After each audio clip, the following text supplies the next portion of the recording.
You're more real than the ground I'm standing on.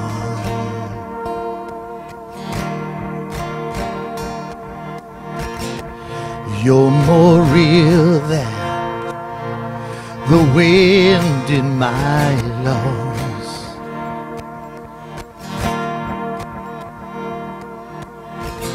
Your thoughts define me. You're inside me. You are my reality.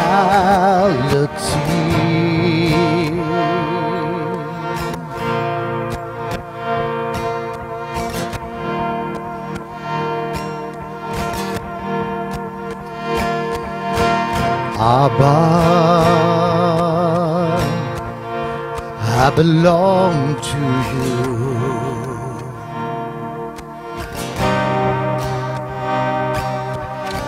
Abba, I belong to you.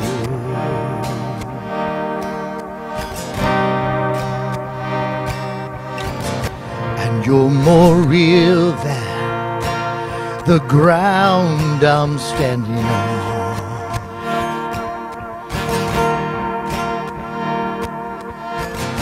And you're more real than the wind in my lungs.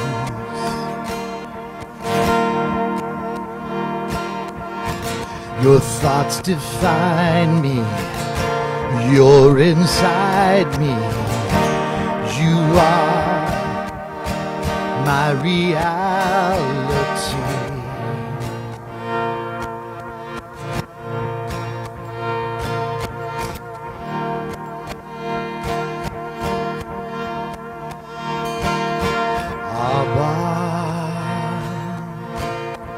I belong to you.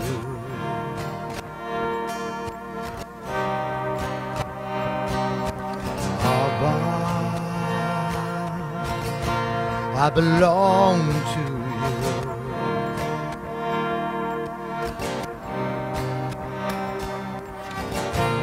You're closer than the skin on my bones.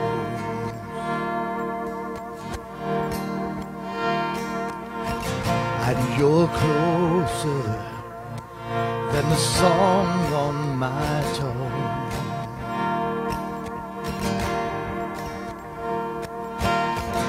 Your thoughts define me. You're inside me. You are my reality.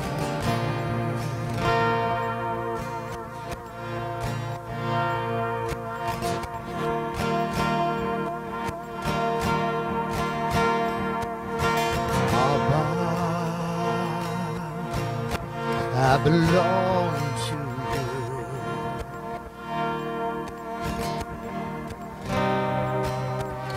Abba,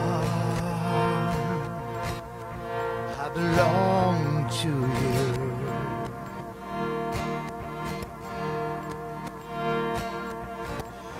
You came running on my prodigal road, and you came running with a ring and roll. Grace is the collision on the way back home, with the arms of the Father who won't let go.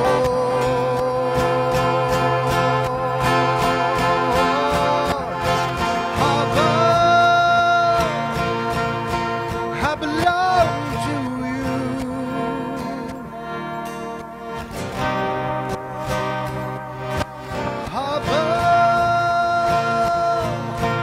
I belong to you.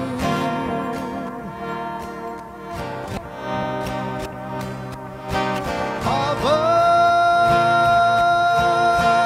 I belong to you.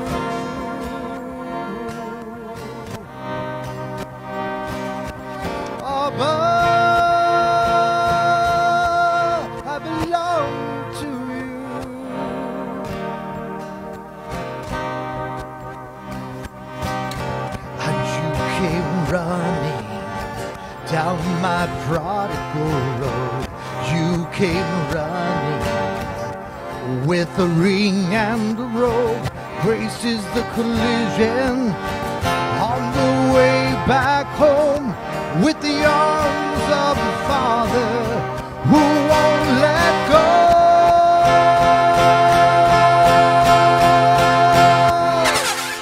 Abba, I belong to you.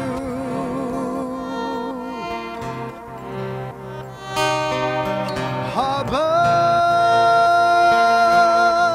I belong to you.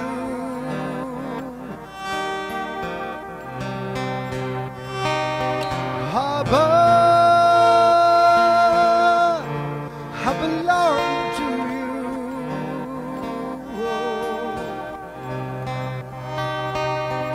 Abba, I belong to you.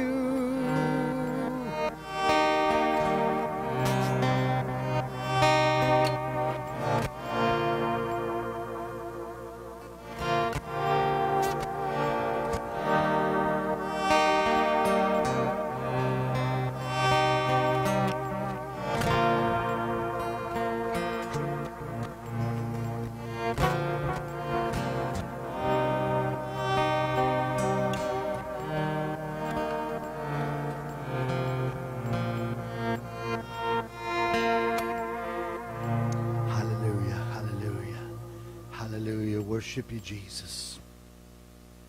Well, as you know, this program's called The Sound of the Final Harvest, and it's all about the sound of the Father, the Son, and the Holy Spirit, all saying, come on home, I love you. And I have a guest tonight that I want to share a little bit about this love. Come on in here, Paul, so that you can see on the camera. And I'm gonna try to sit down. Hopefully it works. I lost our cameraman. Be easier. See if you can sit down and it still sees us. No? If I sit here? Okay, it looks like we might have to angle it down a little bit. Anyway, yeah, I'll need that thing then. We lost our cameraman. He kind of took off.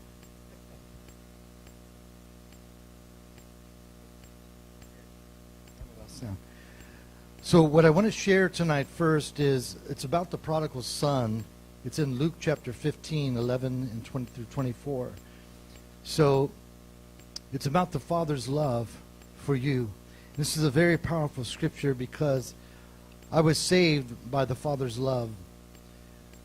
When he came into my room that night and he said, son, you need to give your life to me tonight fully.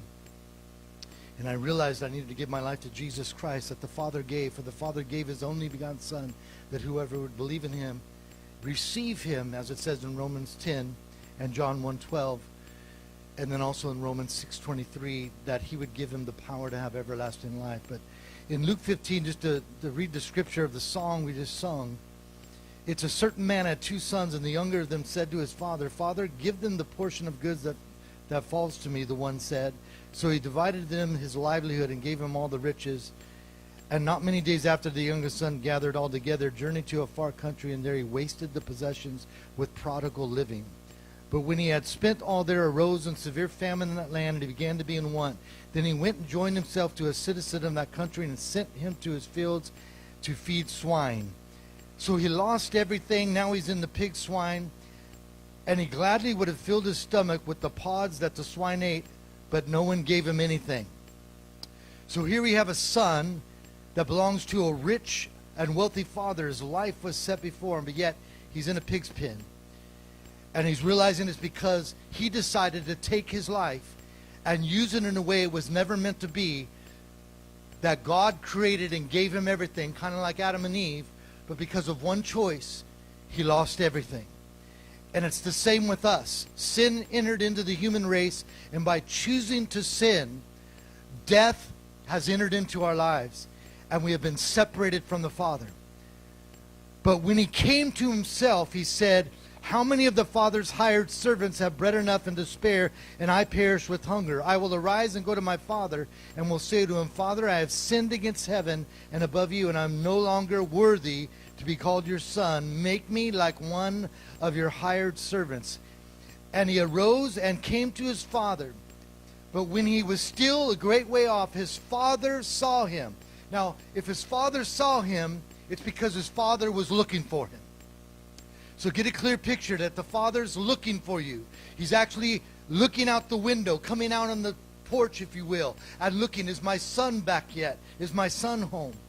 And it says here, and he had compassion, the father did, and ran and fell upon his neck and kissed him. And the son said to him, Father, I have sinned against heaven and in your sight, and am no longer worthy to be called your son. That's called repentance. But the father said to his servants, bring out the best robe and put it on him, and put a ring on his hand and sandals on his feet. Bring the fatted calf here and kill it, and let us eat and be merry. For this my son was dead, but now is alive again. He was lost, but now he is found. And they began to be merry. This is exactly what happens to us when we come back and repent and just simply give our life to Jesus Christ as Lord and Savior. Amen? And so the Father is waiting. And so I want to paint the picture of how it really looks. It really looks like a son that has left the Father, left everything, went with reckless living like many of us have done in our lives, trying to find our own way, only to realize that all along God had a plan. What does the Father's love mean to you? This is Apostle, I call him Apostle, but Brother Paul, he'll go by that just like me, Brother Jeff. What does the Father's love mean to you, and how did you come to have an encounter that caused you to want to follow him and give your life to Jesus? Well, I was involved in some reckless living myself. You know, being raised in the church.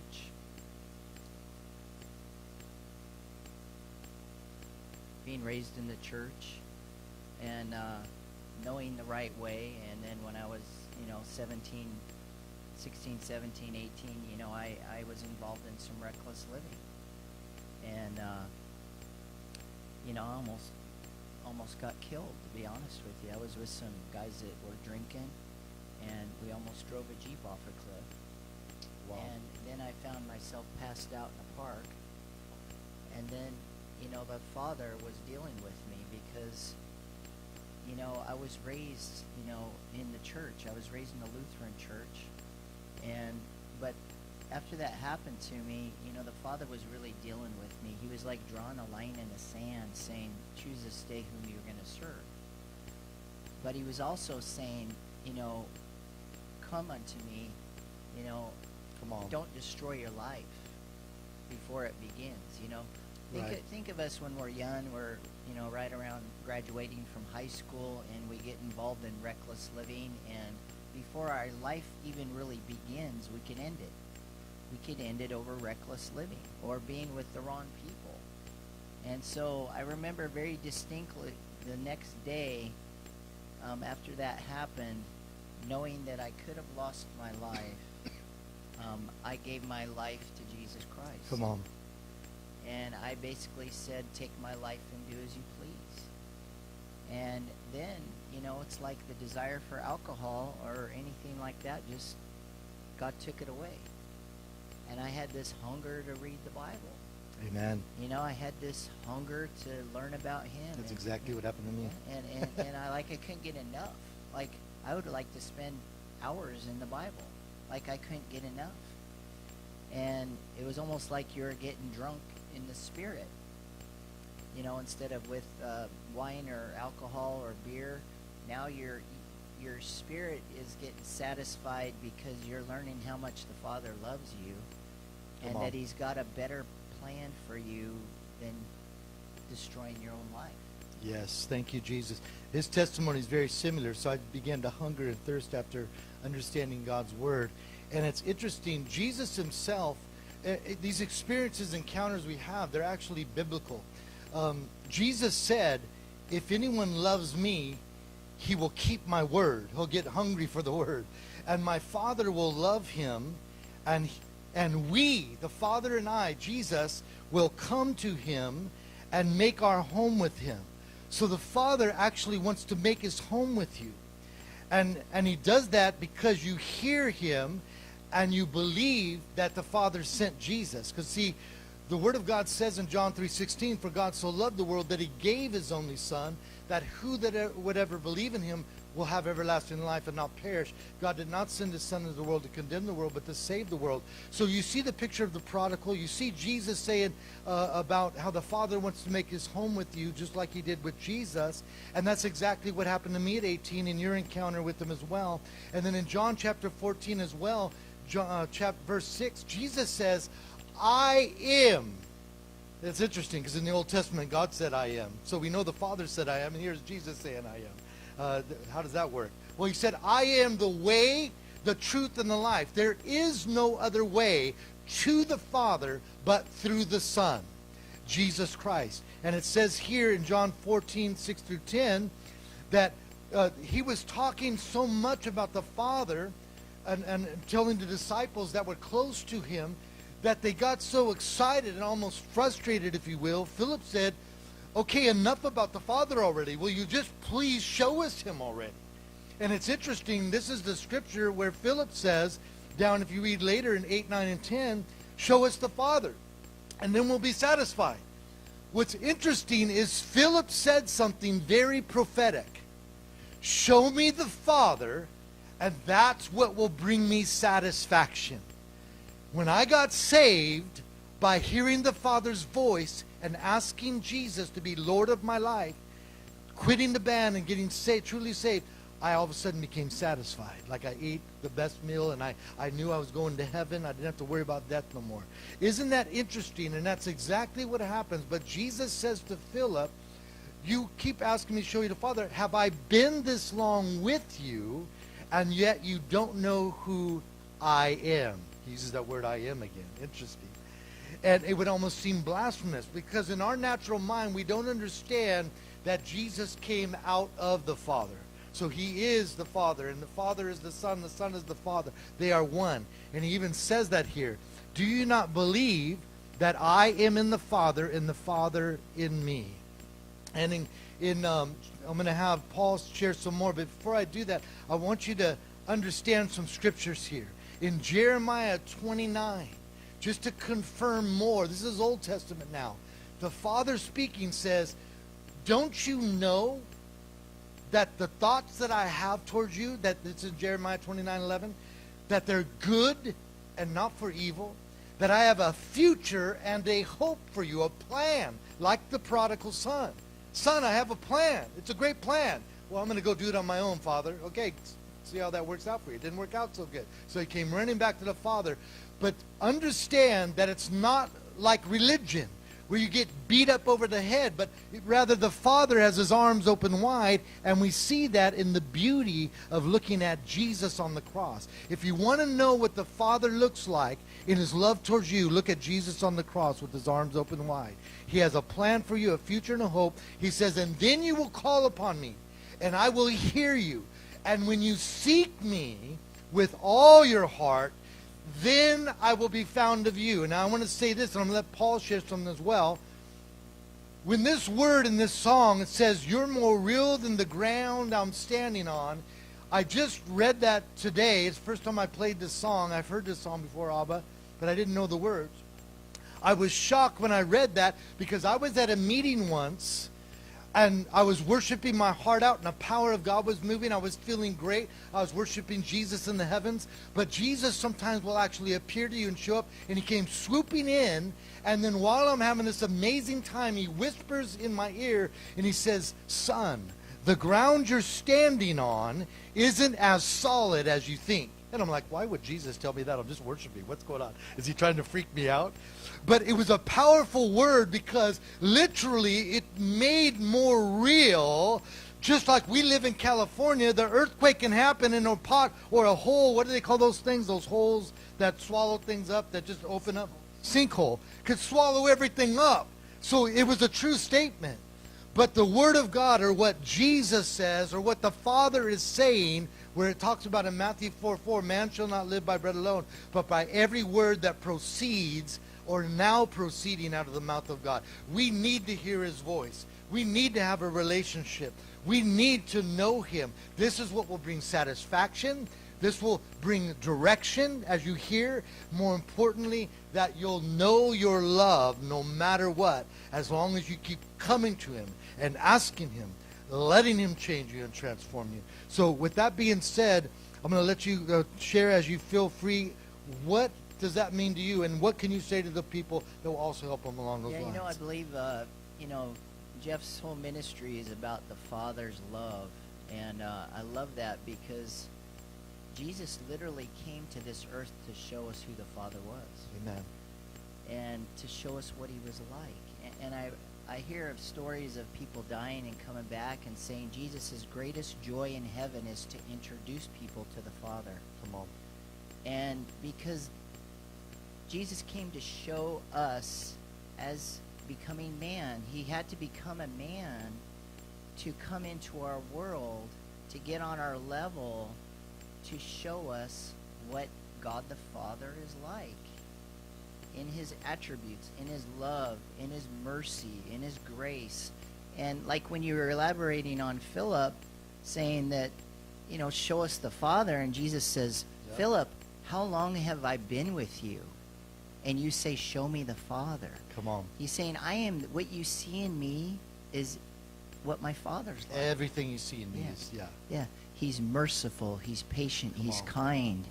But He will flip the tables over at times. Yes. Okay? But He came to bring the prodigals home. He came to make sons through those that would believe on Him. Those that are led by the Spirit, they are the sons.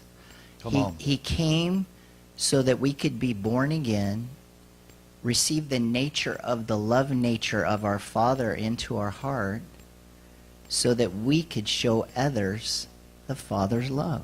Come on. I like what he said about that. And then also, there was something that sparked up in me.